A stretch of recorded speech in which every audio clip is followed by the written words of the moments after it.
Frédéric Lemeunier, merci de venir nous voir. Bonjour à tous.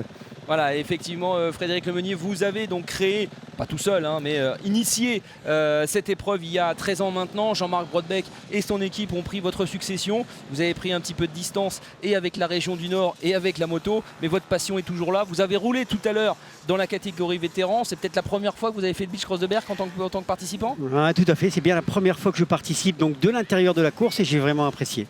Alors ce qui est fabuleux sur ce Beach Cross, c'est que cette recette que vous aviez créée il y a 13 ans, elle n'a pas changé. Alors il y a eu quelques petits aménagements à la base, il y a un nouveau circuit aujourd'hui, il y a peut-être des aménagements dans les catégories qui ont été faites. Mais ce principe de mettre sur le sable des courses de 20 à 25 minutes qu'on retrouve dans le motocross, c'est-à-dire ce sprint finalement, cette formule Beach Cross, vous l'aviez initiée, elle est toujours là et on va vivre ensemble en tout cas le début de cette finale argent. On peut appeler finale B, la finale des perdants, mais attention, tous ces gens-là, ils sont très très méritants et c'est déjà très fort d'être derrière la grille. On va assister ensuite à la course, la finale or qu'on attend évidemment derrière.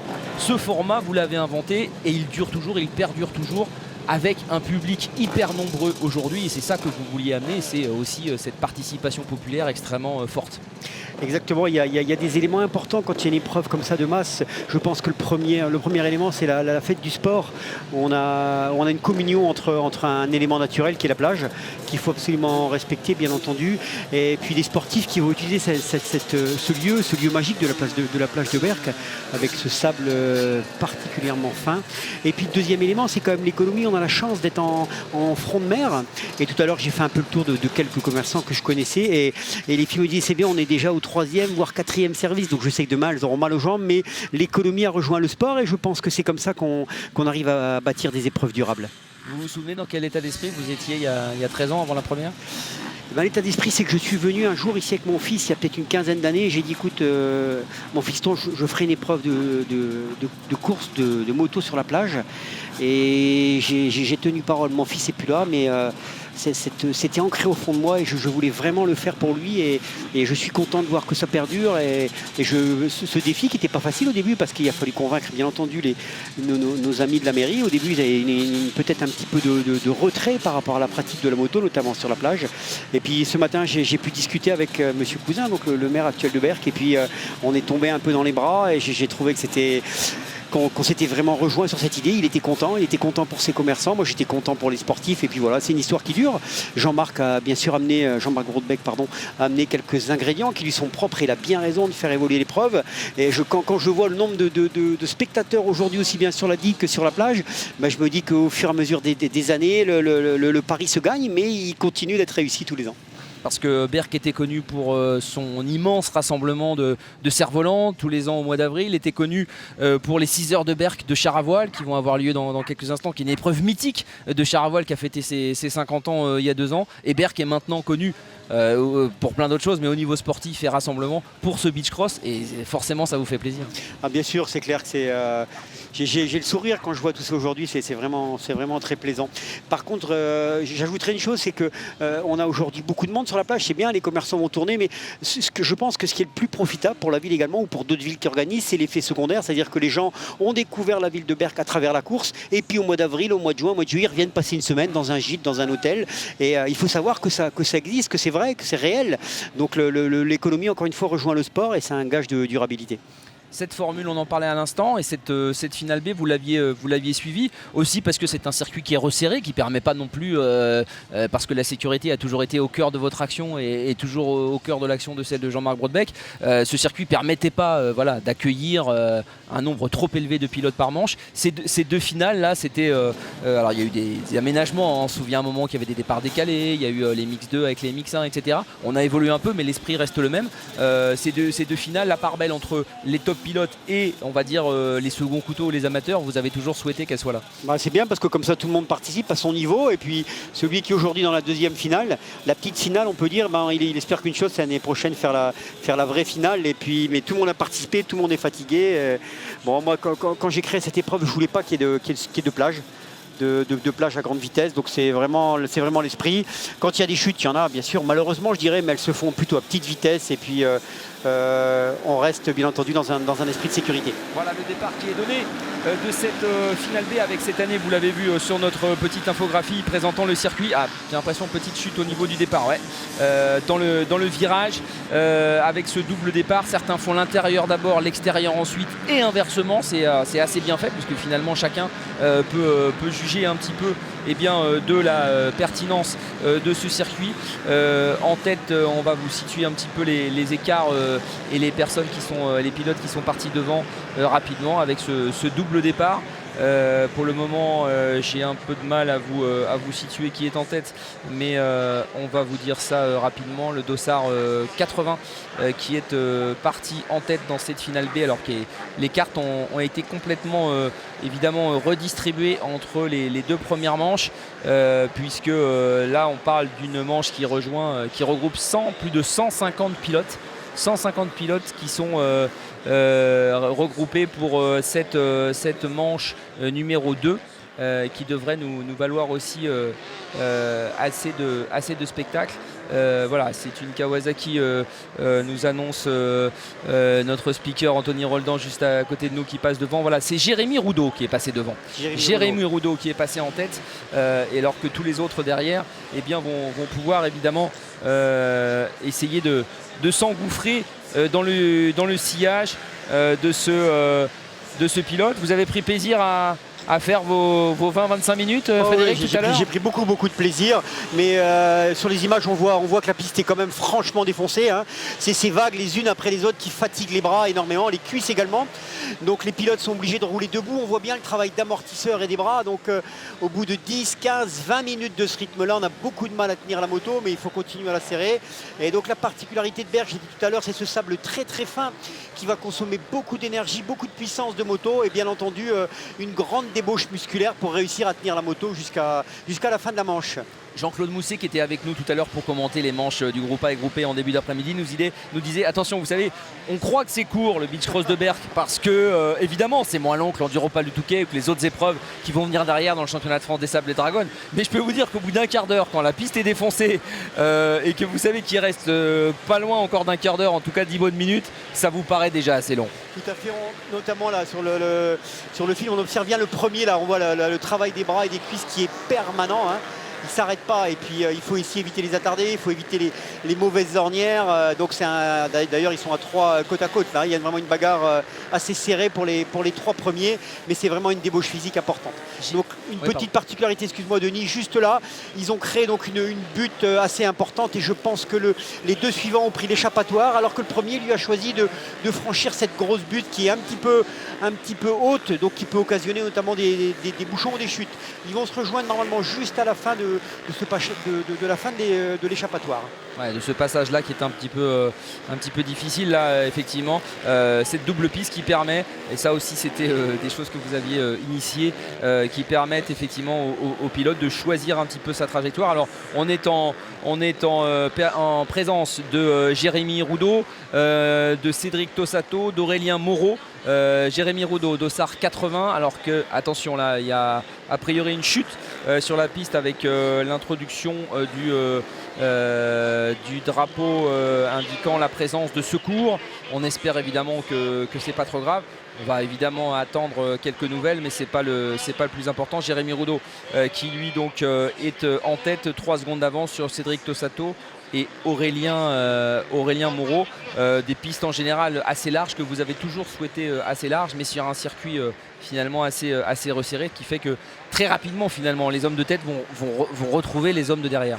Tout à fait, c'est ce qui fait la difficulté des épreuves de sable notamment, où les plus rapides rejoignent les pilotes qui prennent un tour. Alors là, c'est des difficultés supplémentaires parce qu'il faut les éviter les chutes bien entendu, et éviter les pilotes qui vont un petit peu moins vite sur l'épreuve. On voit notamment là les secours qui sont déployés, je pense que c'est juste avant la zone de pointage. J'espère que c'est bon, apparemment ça n'a pas l'air trop grave, mais on va attendre les nouvelles avant de pouvoir se prononcer. Ça nous donne l'occasion de saluer ces services de secours. On a déjà salué les commissaires qui font un travail évidemment important sur ce type de course. Bon là pour le moment, évidemment on ne se réjouit pas de cette chute, on s'en inquiète pas trop non plus, c'est simplement qu'il y a une partie de la course qui est neutralisée avec un pilote qui est à terre et on va avoir une intervention. Pour le moment, voilà, les commissaires, vous le voyez peut-être sur l'écran avec leur drapeau jaune, se permettent de neutraliser une partie du circuit, mais la course, elle, va continuer son cours. On les voit ici de façon très nette. L'intervention avec une moto, voilà, on la voit ici.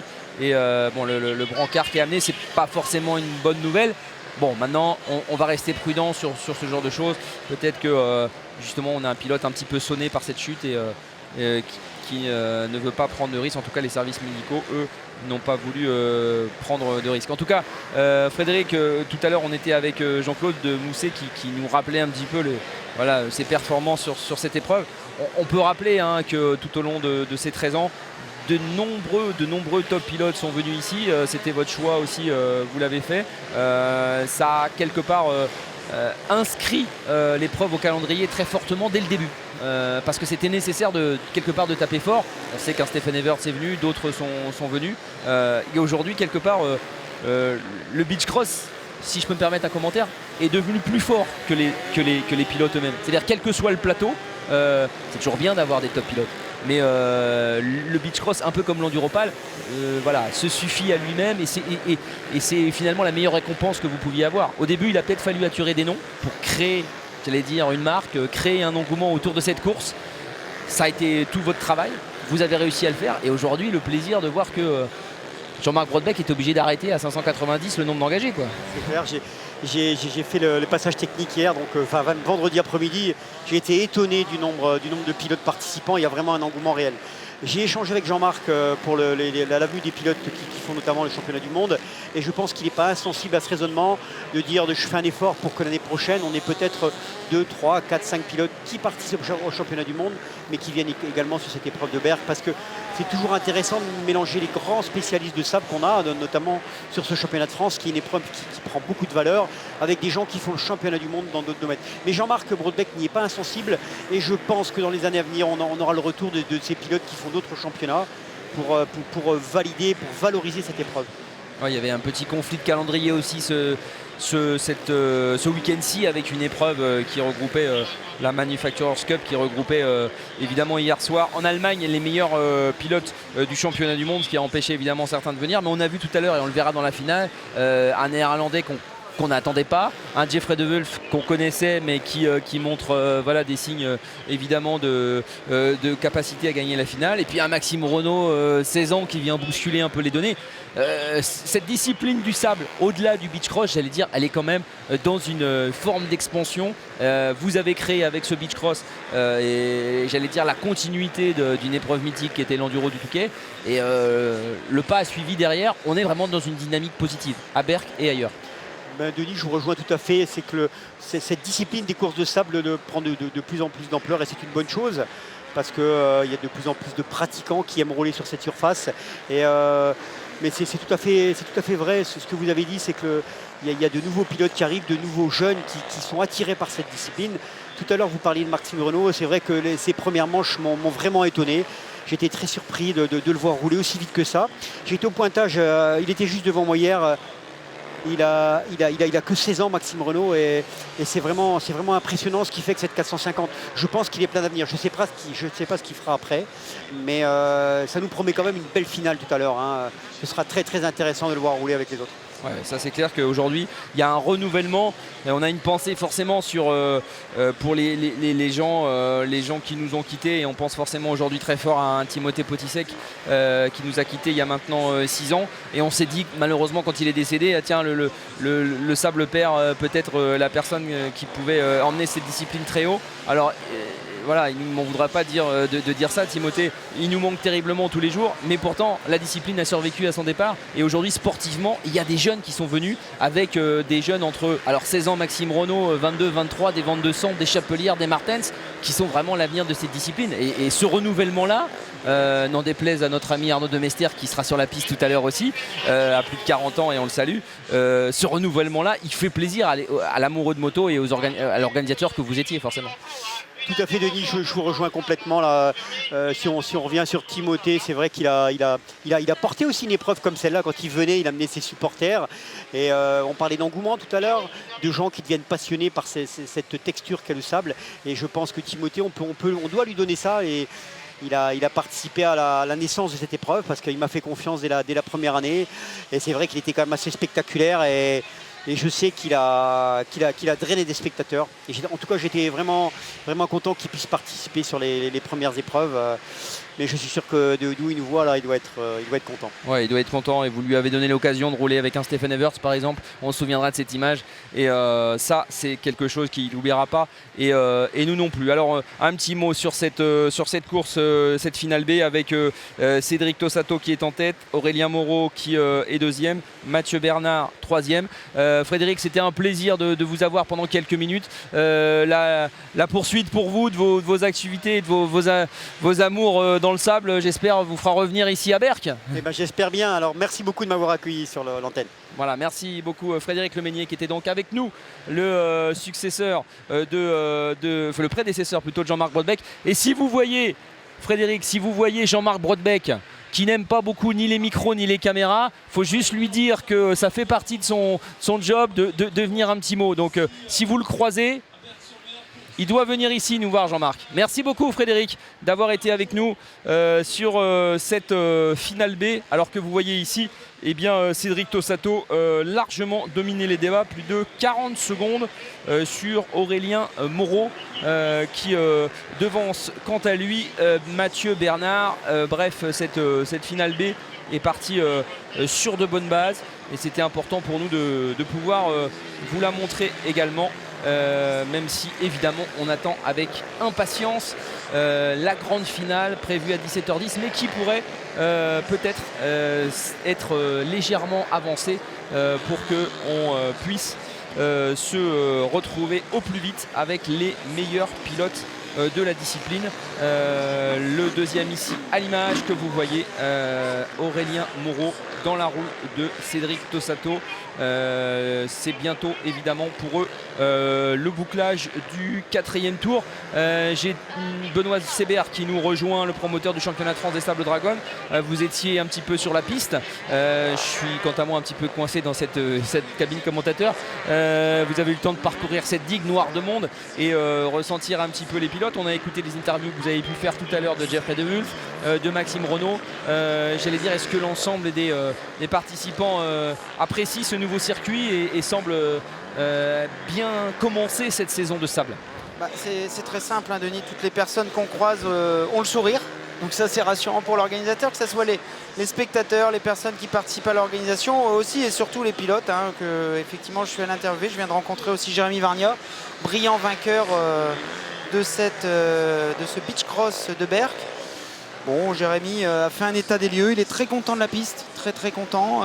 Il dit qu'il était en réglage, hein, donc je vous rassure Denis, oui, je vous rassure, il en a encore sous le pied et à Lune Plage il nous promet des réglages encore plus affinés, donc on le retrouvera à Lune Plage, je pense très en verve et devant ses concurrents qui ont essayé de le titiller aujourd'hui. Kevin Rochereau m'a dit que c'était évidemment Jérémy, ça reste Jérémy.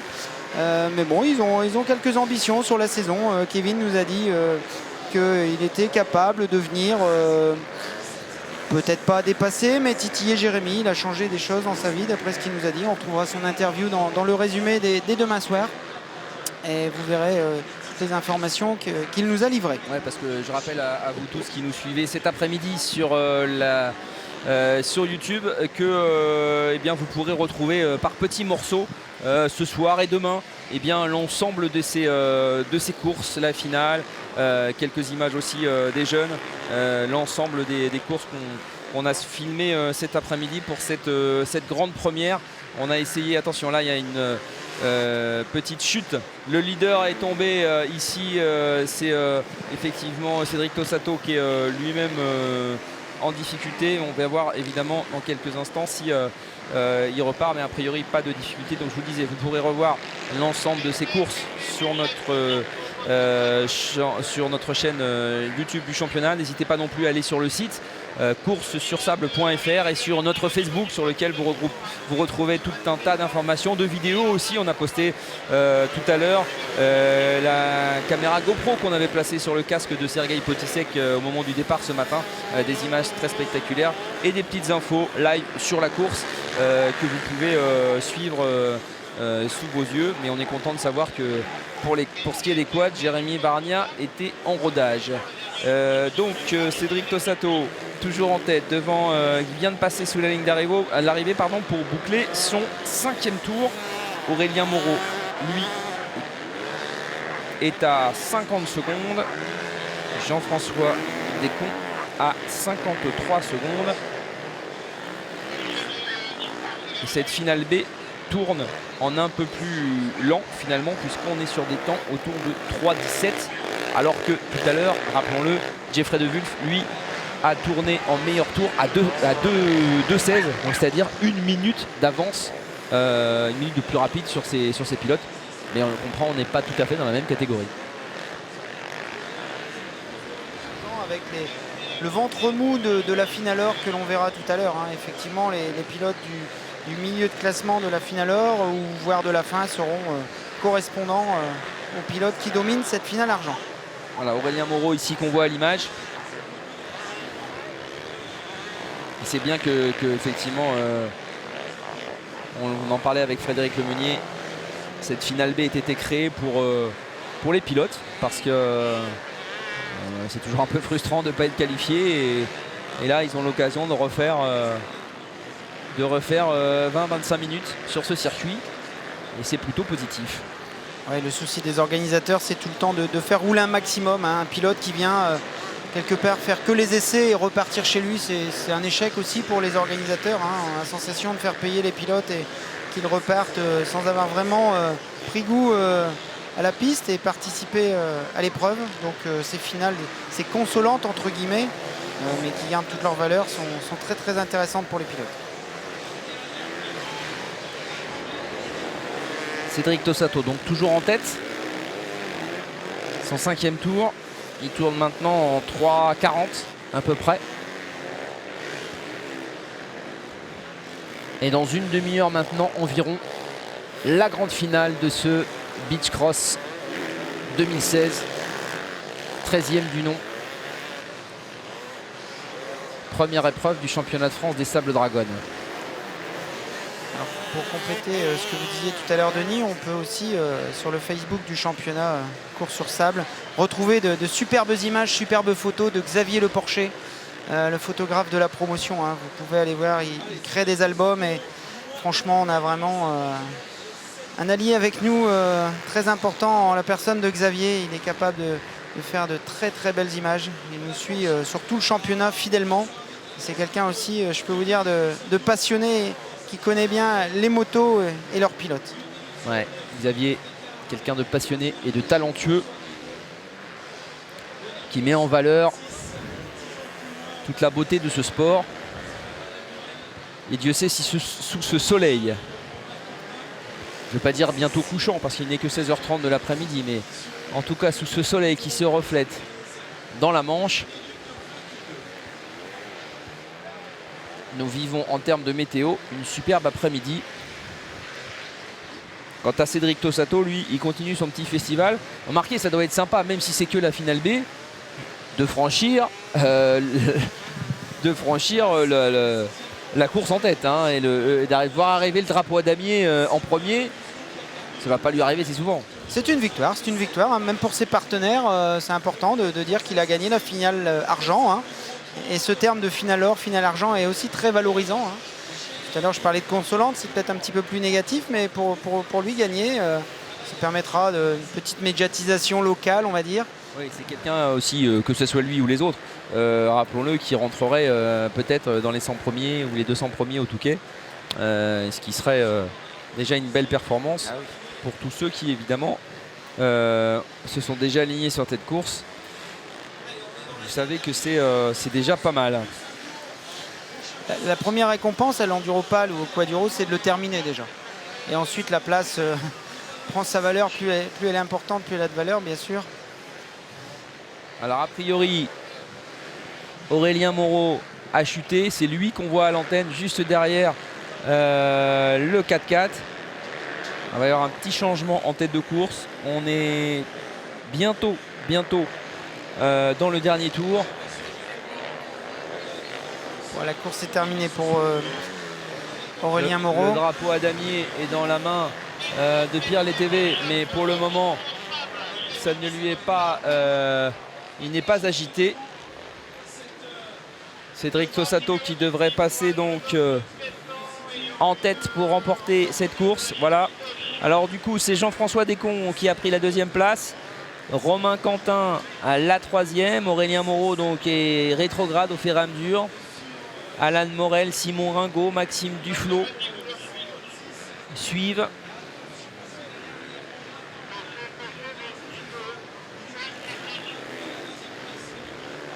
Et on va bientôt, peut-être à l'issue de ce dernier tour,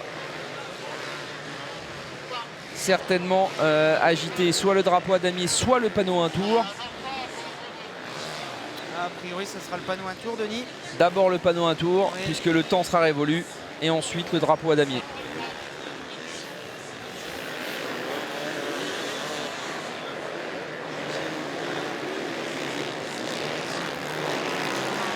Cédric Tossato qui aura été impérial dans cette manche, puisqu'il a pris la tête au bout du premier tour pour ne plus trop la lâcher. Alors que la digue de Berck est noire de monde et attend le grand dénouement de 17 h, la grande finale. Cédric a dû s'inspirer de Jérémy Varnia. Il a dû regarder la manche quad, il a dû se dire partir devant, ça peut être très confortable.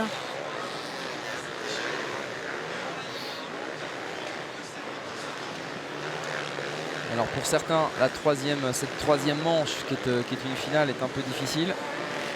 On en parlait avec Frédéric Lemonnier tout à l'heure. On croit que c'est court le beach cross de Berck, mais c'est quand même suffisamment physique. Cédric Tossato qui va franchir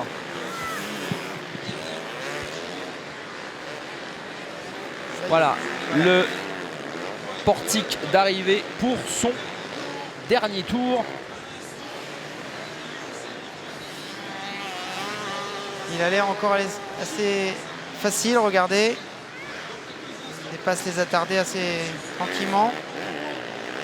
Il est encore debout sur la moto, ça c'était un bon indicateur aussi. Parce que, comme vous le disiez, ça peut aussi paraître long, cette multitude de manches sur un week-end, et c'est pour la plupart des pilotes qui ne sont pas forcément prêts à travailler la récupération physique comme peuvent le faire les top pilotes entre les manches, après les épreuves. Mais Romain a l'air bien affûté. On se régale d'avance. Cédric, pardon. La super, oui, Cédric Tossato. On se régale d'avance de la finale qui va avoir lieu là. Parce que quand on voit cette piste bien défoncée, on se dit que, comme le disait Jean-Claude Mousset tout à l'heure, c'est pas forcément le pilote le plus rapide qui va gagner, c'est le meilleur. Et le meilleur, ça va être celui qui va pouvoir justement négocier au mieux ce circuit. Alors qu'on est ici avec Jean-François Descons de SAR 136. Un demi-tour de retard sur Cédric Tossato.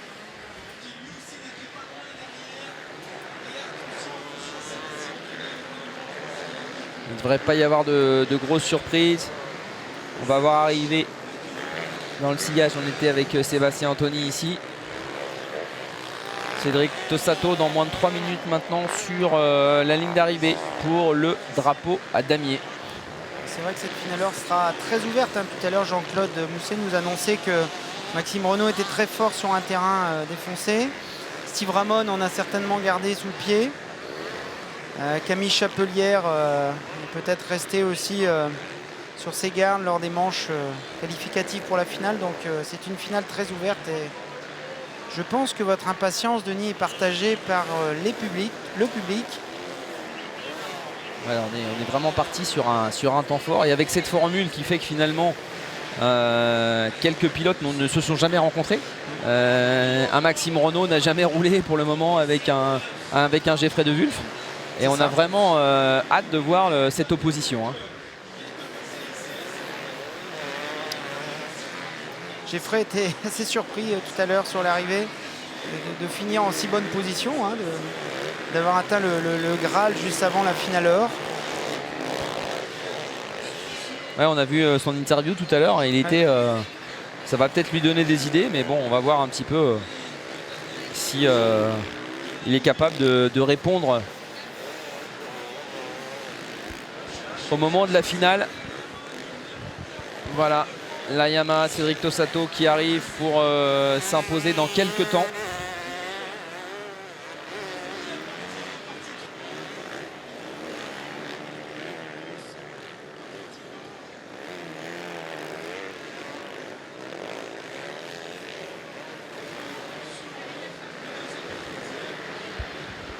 Voilà, Cédric Tossato qui en finit et qui arrive donc à l'issue de son 8e tour sous le portique d'arrivée pour le drapeau à damier. Voilà, victoire facile du pilote Yamaha.